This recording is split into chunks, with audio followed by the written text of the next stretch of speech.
Hello, હું kidnapper Krish બોલું છું. હા તો હું શું કરું? તારો છોકરો મારા કબજામાં છે. એવડો મોટો કબજો તો છોકરો કબજામાં આવ્યો?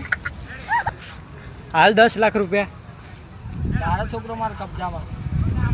તને આપવા જોઈએ 10 લાખ રૂપિયા. તું આ તું જ્યારે મારો છોકરો લઈ ગયો ત્યારે તે મને 10 લાખ રૂપિયા આપ્યા હતા, તો હું તને 10 લાખ રૂપિયા આપું? ખબર પડી? ના, છોકરો કોના જોડે છે? મારા જોડે. તો પૈસા કોના આપવાના?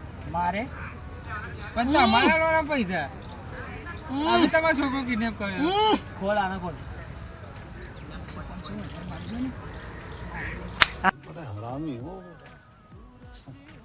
જ્યારે તારો છોકરો કિડનેપ થશે ને ત્યારે હું પૈસા આપીશ. યા પણ ભાઈ તમારે તો કોઈ છોકરો જ નહીં. Hello hello hello